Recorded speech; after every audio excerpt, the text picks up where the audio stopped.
하루를 살아가는 시편 묵상 3월 20일 묵상을 시작하겠습니다. 오늘의 제목은 내 인생이 주님의 손을 떠나면 아무것도 아닙니다. 입니다. 오늘의 시편 말씀을 읽겠습니다. 오늘은 시편 44편 두 번째 말씀을 읽습니다. 44편 9절에서 16절입니다. 그러나 이제는 주께서 우리를 버려 욕을 당하게 하시고 우리 군대와 함께 나아가지 아니하시나이다. 주께서 우리를 대적들에게서 돌아서게 하시니 우리를 미워하는 자가 자기를 위하여 탈취하였나이다. 주께서 우리를 잡아먹힐 양처럼 그들에게 넘겨주시고 여러 민족 중에 우리를 흩으셨나이다. 주께서 주의 백성을 헐갑으로 파시며 그들을 판 값으로 이익을 얻지 못하였나이다. 주께서 우리로 하여금 이웃에게 욕을 당하게 하시니 그들이 우리를 둘러싸고 조소하고 조롱하나이다. 주께서 우리를 뭇 백성 중에 이야깃거리가 되게 하시며 민족 중에서 머리를 흔들물 당하게 하셨나이다. 나의 능욕이 종일 내 앞에 있으며 수치가 내 얼굴을 덮었으니 나를 비방하고 욕하는 소리 때문이요 나의 원수와 나의 복수자 때문이니이다. 아멘. 오늘의 시편 묵상입니다. 그는 나름 주변 사람들에게 사업수단이 있다는 이야기를 들었습니다. 깔끔한 외모와 과감한 판단력이 그를 더욱 돋보이게 했습니다. 사람들은 그가 좀 더 많은 자본이 있고 좋은 기회만 만나면 크게 성공할 것이라고 말했습니다. 그 역시 제대로 된 기회만 주어지면 남부럽지 않게 성공할 것이라고 자신만만했습니다. 그래서 젊은 날에 부모님의 재산을 받아 사업을 시작했습니다. 그러나 이상하게 그가 손을 대는 사업마다 경기가 좋지 않아 실패를 했습니다. 처음에는 운이 좋지 않기 때문이라고 생각했습니다. 그러나 실패가 반복되고 모든 것을 잃은 후에야 깨달았습니다. 자신이 실패한 것은 운이 없어서가 아니라 자신이 하나님을 떠났기 때문이라는 것을. 성경 누가복음 15장의 탕자 이야기를 나름 현대적인 시각에서 각색을 해보았습니다. 마치 옛날 동화와 같이 느껴지는 탕자 이야기는 실제로는 우리의 영적인 모습을 너무나도 적나라하게 보여주고 있습니다. 우리는 내게 기회만 주어지면 내 능력으로 어느 누구보다 성공할 수 있다고 생각합니다. 그러나 우리의 인생은 하나님 손에 붙들려 있습니다. 하나님의 손을 떠나면 우리는 아무것도 아닌 인생이 됩니다. 이것을 인정하는 것이 지혜로운 인생입니다. 시편 44편에서 이스라엘 백성들은 이것을 인정합니다. 오늘 시편 말씀에서 주께서라는 말이 6번이나 반복됩니다. 자신들의 패배와 포로 생활이 주께서 하신 일임을 인정하는 것입니다. 그들은 조상 때 하나님의 손에 붙들려 가나안 땅을 차지했습니다. 그러나 그들이 하나님의 손을 떠나자 이방 나라들에게 패배하고 비참한 신세로 떨어졌습니다. 그리고 이제 하나님은 그들을 잡아먹힐 양처럼 이방의 포로로 넘기셨습니다. 하나님이 소중히 여기던 백성을 이제는 헐갑에 세상에 파셨습니다. 이로 인해 이들은 세상에서 조롱과 비웃음을 당하는 비참한 처지에 빠졌습니다.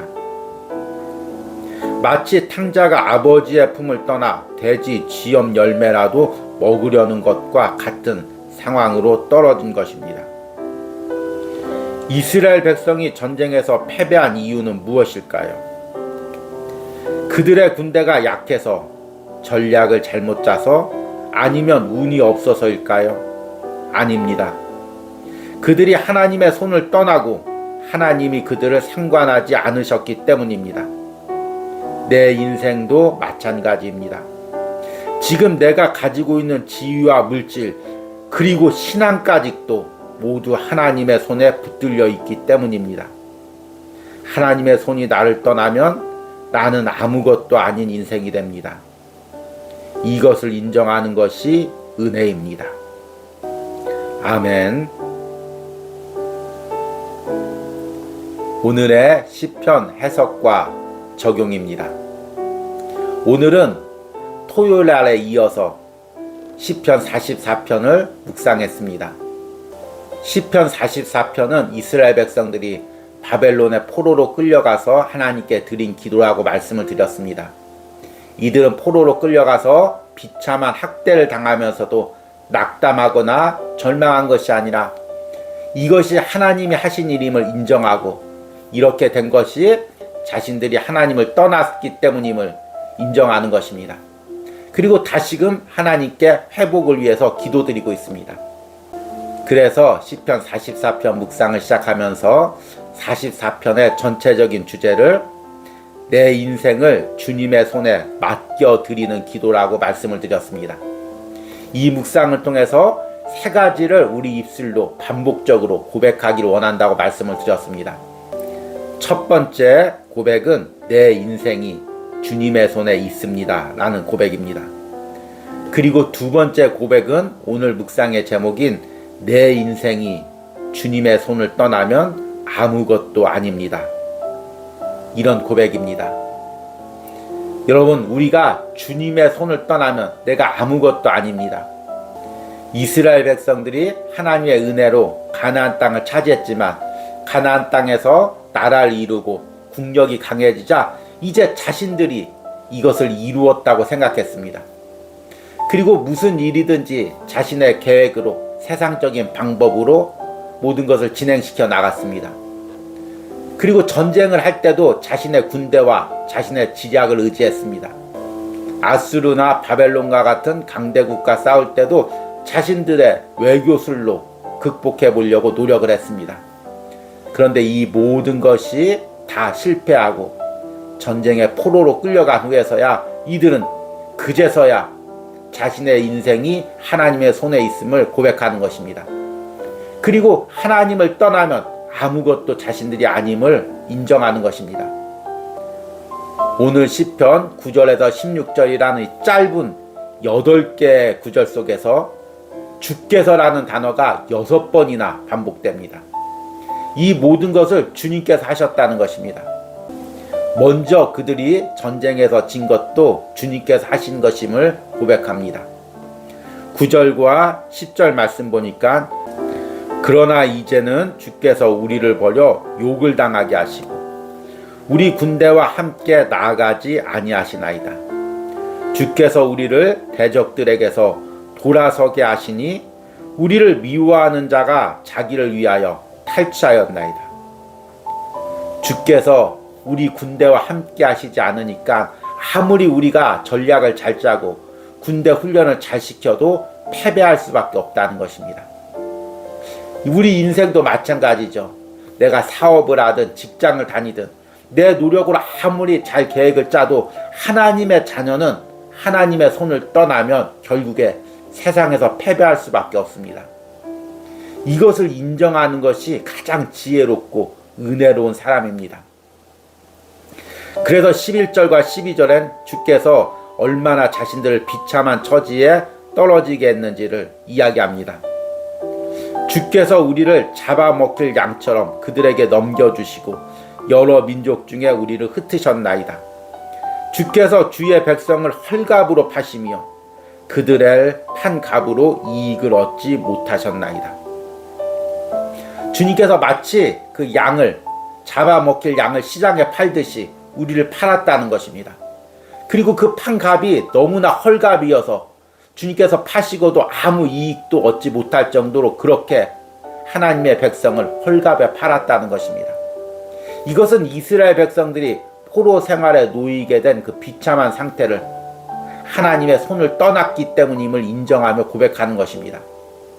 그리고 많은 비방과 조롱을 당하는 것도 주께서 허락하신 일임을 고백합니다. 13절과 14절에 주께서 우리로 하여금 이웃에게 욕을 당하게 하시니 그들이 우리를 둘러싸고 조소하고 조롱하나이다. 주께서 우리를 뭇 백성 중에 이야깃거리가 되게 하시며 민족 중에서 머리 흔들림을 당하게 하셨나이다. 우리가 세상에서 때로는 비방을 당하고 조롱을 당하는 것, 그것도 주님께서 하신 것입니다. 우리가 주님 앞에 바로 살지 못했을 때 주님이 우리를 세상의 비방거리로 떨어뜨리게 하는 것입니다. 그런데 그렇다고 그 상황 속에서 낙심하는 것이 아니라 이 모든 것을 주님께서 하셨음을 인정하고 또 주님께서 이렇게 우리를 떨어뜨렸으니 또 주님께서 충분히 회복시켜 주실 수 있음을 고백하며 그 주님께 기도하는 것입니다. 내 인생이 결국 주님의 손에 있음을 인정하고 주님의 손을 떠나면 내 인생이 비참해질 수밖에 없다는 것을 인정하는 것입니다. 오늘 시편 묵상에서 탕자 이야기를 했습니다. 참 탕자 이야기가 옛날 이야기 같습니다. 그런데 탕자 이야기를 묵상하면 묵상할수록 우리 인간의 죄된 본성을 너무나 잘 표현하고 있습니다. 우리는 다 탕자처럼 내 힘과 내 능력으로 세상에서 성공할 수 있다고 생각합니다. 그래서 조금만 살만하면 내 방법으로 세상에서 나가서 성공하려고 합니다. 그러나 주님의 손을 떠나면 우리는 아무것도 할 수가 없는 것입니다. 탕자가 실패한 것은 탕자가 사업 재능이나 아니면 운이 없어서가 아닙니다. 하나님을 떠났기 때문입니다. 그리고 탕자가 그렇게 실패한 것이 은혜입니다. 왜냐하면 만약에 탕자가 세상에서 성공했다면 그는 더욱더 주님을 떠났겠지요. 그런데 실패 가운데 내 인생은 내 마음대로 못 사는구나 깨닫고 주님께 돌아왔습니다. 세상으로 보면 실패지만 하나님의 시각으로 봤을 때 이것이 은혜인 것입니다. 여러분들이 지금 어디에 있든 그 자리에서 내가 하나님의 손을 떠나면 아무것도 아님을 인정하고 다시금 하나님 품 안으로 들어오는 것, 이것이 가장 큰 은혜인 것입니다. 그러기 위해서 우리가 계속해서 입술로 반복해서 고백하시기 바랍니다. 내 인생이 하나님 손에 있습니다. 내 인생이 주님의 손을 떠나면 아무것도 아닙니다. 이렇게 고백하시길 바랍니다. 오늘 묵상을 하다 보니까 또 찬양이 한 곡 떠오릅니다. 아시는 분도 있겠지만 나는 아무것도 아닙니다 라는 찬양입니다. 제가 가사를 읽어드리도록 하겠습니다. 나는 아무것도 아닙니다. 주님의 사랑이 없으면. 나는 아무것도 모릅니다. 주님의 지혜가 없으면. 나는 아무것도 못합니다. 주님의 능력이 없으면. 나는 한순간도 못 삽니다. 주님의 생명이 없으면. 이 고백이 오늘 하루를 살아가는 시편 묵상을 하는 여러분들의 고백이 되길 바랍니다. 오늘의 기도문 드리기입니다. 내가 내 인생에서 주님의 손이 떠나면 아무것도 아니라고 깨달은 때는 언제입니까? 이 고백들을 다시 한번 기도로 드리시기 바랍니다. 기도하시겠습니다. 주께서 우리를 잡아먹힐 양처럼 그들에게 넘겨주시고 여러 민족 중에 흩으셨나이다. 주께서 주의 백성을 헐갑으로 파시며 그들을 판 값으로 이익을 얻지 못하셨나이다. 주님, 때로는 세상에서 실패하는 것이, 때로는 세상에서 넘어지는 것이, 내 계획대로 되지 않는 것이 은혜임을 깨닫습니다. 그리고 이 과정에서 내가 주님의 손을 떠나면 아무것도 아님을 다시 한번 깨닫고 고백합니다. 주님, 지금 내가 가지고 있는 모든 물질도, 모든 지위도, 신앙적인 모든 것까지도 다 주님의 손에 붙들려 있습니다. 주님의 손이 나를 떠나면 나는 아무것도 아니고 무너질 수밖에 없습니다. 그러기에 더욱더 내가 주님의 손에 붙들리기를 원합니다. 주님의 안에 거하기를 원합니다. 주님께서 연약한 내 인생을 붙드시고 사용하여 주시옵소서. 오늘 시편 묵상을 하는 모든 심령들이 이런 고백을 드리는 은혜가 있게 하여 주시옵소서. 예수님의 이름으로 기도했습니다. 아멘.